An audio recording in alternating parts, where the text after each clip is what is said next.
وبعد ما اتكلمنا مع فيرست فورميشنز وعملنا اول انترفيو في الوطن العربي معاهم على ازاي نعمل شركه في انجلترا عشان نعرف نفتح حساب على سترايب وعشان نعرف يبقى عندنا بوابه دفع تستقبل فلوس بالدولار، اللي هي مشكله الوطن العربي كله. مفيش حد ما بيشتكيش من الموضوع ده، بس الحمد لله حليناه في الكورس. بس النهارده انا جاي لكم بحل زياده تستغني بيه عن سترايب وتستغني بيه عن وايز او بايونير. خليكم معايا. اتبعت لي ميل من إلينا اللي هي البنت اللي انا كنت بتكلم معاها مع فيرست فورميشنز، اللي بتعمل شركه انجليزي عشان تعرف في الاخر يبقى عندك بوابه دفع انجليزيه او امريكانيه. يبقى مهم انك تستقبل فلوس بالدولار وتقدر بعد كده تعمل حساب على وايز او تعمل حساب على بايونير. وطبعا كله عارف المشاكل اللي بيقابلها مع وايز، او لو حد ما قابلش مشكله مع بايونير ساعات برضو احيانا بيوقف على الحساب. بس دي البنوك كلها بتعمل كده اللي هي الافتراضيه عشان بس تتاكد من انك بني ادم حقيقي وعندك بيزنس فعلا. الحمد لله كل ده مشروح في الكورس بطريقه معينه عشان محدش يقع في اي مشكله من المشاكل دي. النهارده اتبعت لنا ميل من 3-4 ايام بالظبط، 3 ايام زي ما انتم شايفين. الميل ده بيقول ان هو في بنك جديد شركه فيرست فورميشنز اتعاقدت معاه، ودي الحاجه اللي هم كانوا فعلا قايلينها لي وقالوا لي ما تقولش دلوقتي لحد ما نعلنها فورمال. وديني بوريكم الميل فورمال قدامكم عشان تبقوا انتوا شايفينه. والبنك ده اسمه وورلد فيرست. انا طبعا شفت المنظر ده اتخضيت، وبالنسبه لي انا يعني ممكن ناس تانية بالنسبه لها تبقى حاجه عاديه، بس دي بالنسبه لي حاجه غريبه ان انا استغنى عن سترايب وان انا استغنى عن وايز او اي حاجه تانية واستخدم حاجه واحده بس. دي اختراع. الفكره في ايه؟ انا اول ما بعت لي الميل ده دخلت على الويب سايت على طول. اول ما دخلت على الويب سايت يعني خلينا نشوف البرايسنج بتاعهم. اولا هم ما عندهمش ال 45 جنيه استرليني زي وايز اللي ناس كتير جدا ما كانتش عارفه تدفعها. تاني حاجه هم كل حاجه هنا عشان تفتح حساب ما فيهاش اي مشاكل. الحته بقى اللي انا استوقفتني هي كلمه بيمنت لينك. اول ما شفتها رحت على كونتاكت وكلمتهم في التليفون فورا. بيمنت لينك يعني ايه؟ لما يقول لك بيمنت لينك يعني هو عنده القدره ان انت تبعت لينك لحد او تحط لينك على الويب سايت الناس تدفع من عليه. الله، طب ايه لازمه سترايب؟ قمت مكلمهم قلت لهم في كذا كذا كذا كذا. قالوا لي فعلا احنا نعتبر اكننا بوابه دفع وفي نفس الوقت بنك افتراضي، يعني الاثنين في واحد.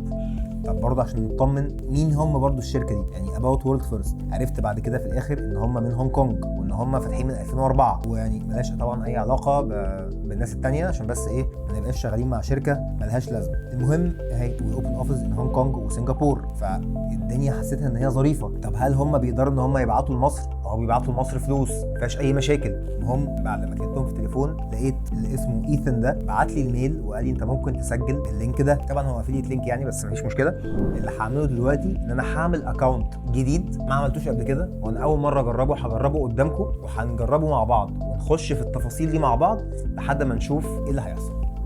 ادي اللينك. ايه هو الكونتري؟ طبعا كل ده يا جماعه اي حاجه هتحصل هنا لازم تكون انت شاري شركه انجليزي الاول. ولو انت مش عارف اي حاجه عن موضوع الشركه الانجليزي هسيب لكم لينك فوق بتاع الانترفيو اللي انا عملته مع شركه فيرست فورميشنز، تقدر تتفرج عليه وتشوفه قبل الفيديو ده. وغير كده برضو انا كنت شارح عندي فيديو تاني برضو هسيب لكم اللينك فوق على بوابات الدفع ازاي بتتعمل ويعني ايه بوابه دفع اصلا، وازاي تعمل سترايب او وايز او بايونير او ايا كان ايه هو الحاجه اللي انت كنت عايز تعملها. طيب هنقول ان احنا هنا يونايتد كينجدم عشان احنا عاملين شركه في انجلترا. ايميل، خلينا بقى نحط الايميل بتاعنا .com. سند الكود، فالمفروض ان هو يبعت كود دلوقتي وبعت لنا كود. هناخد الكود ده وهنعمل كوبي بيست كريت لوجن باسورد. هنحط الباسورد بتاعتنا. مش عايز، خلينا كريت اكونت. سيف الباسورد. هيقول لي فيريفاي الموبايل نمبر بتاعي. هجيب الموبايل نمبر بتاع فايك بتاعي. حطينا رقم التليفون بتاعنا الانجليزي اللي احنا جايبينه زي ما انا قلت لكم من ويب سايت اسمه فايك VYKE. وبعد كده بعتوا لنا كود وحطينا كود. بعد كده هنقول له هنختار كومباني. يلا بينا نيكست. طيب كومباني ريجستريشن نمبر، هنروح نجيب كومباني ريجستريشن نمبر اهو، ناخده كوبي وبعد كده نحط رقم الشركه. ظهر كل البيانات بتاعه الشركه وكل حاجه تمام. تايب اوف بزنس LTD، ودي كل حاجه ظاهره قدامنا من غير اي مشاكل. هما نزلها لوحده. حلو قوي. This is where your customers or clients would visit or contact you. خلينا نقول ان هي سيم ونقول next. which industry are your business؟ احنا هنقول industry بتاعتنا. نختار ايه؟ mining، retail، wholesale. خلينا نقول في الاديوكيشن مثلا. where do you do business؟ هنقول ان احنا بنعمل بيزنس في يونايتد ستيتس مثلا، وبنعمل بيزنس في مصر، وبنعمل بيزنس في كندا. ماشي. تريدنج نيم ده اوبشنال، ويب سايت اور ستور فرونت هنكتب اسم الويب سايت بتاعنا. هنفترض دلوقتي ان احنا هنكتب اسم الكورس بتاعنا دلوقتي. بعد كده هنقول نيكست. بعد كده بيقول لي سكان يور اي دي اند فيس. ماشي نيكست. ويتنج فور سكان. طب سكان ده كيو ار كود وذ يور موبايل ديفايس. طب هجيب الموبايل عشان بصور من الموبايل، هجيب الموبايل هعمل سكان وبعد كده هخلص وهرجع اصور تاني. طيب اللي عمله دلوقتي ان انا خدت الموبايل عملت سكان للكيو ار كود، وبعد ما عملت سكان للكيو ار كود صورت الباسبور، وبعد كده خدت سيلفي بصيت كده يعني على الموبايل، بعد كده عمال يعمل صح ان انت تمام، وبعد كده ظهر لي المسج دي return to the web page to view the verification result. ماشي نرجع نعمل لوجن من الاول، كل حاجه جاهزه ومتستفه وتمام. verify your account. طيب you have unsubmitted certification application please continue to improve. يلا بينا continue. طيب identity خلاص، باسبور خلاص، ماشي اهو زي ما انتم شايفين الصوره اللي انا عملتها انجلش رضوان.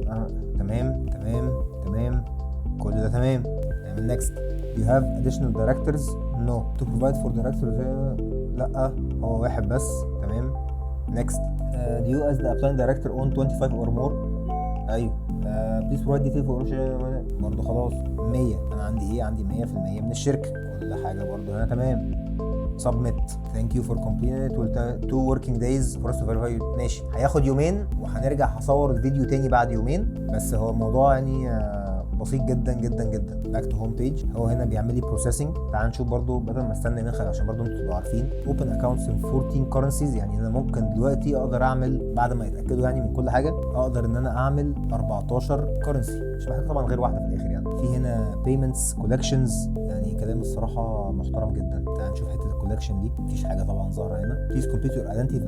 ماشي مش عايزني اعمل اي حاجه غير لما افيريفاي الاكونت. يعني الموضوع باين ان هو سهل جدا مفيهوش اي مشاكل، واقدر افتح حساب بنكي واقدر اعمل بيمنت لينك اللي انا لسه مش عارف بقى هعملها منين، بس اكيد هتتقال لي بعد ما اعمل الفيديو تاني. فخليكم معايا، يا اما هيبقى في جزء تاني للفيديو يا اما الفيديو ده في الاديت بقى هحاول اضم الاثنين في بعض. صباح الفل.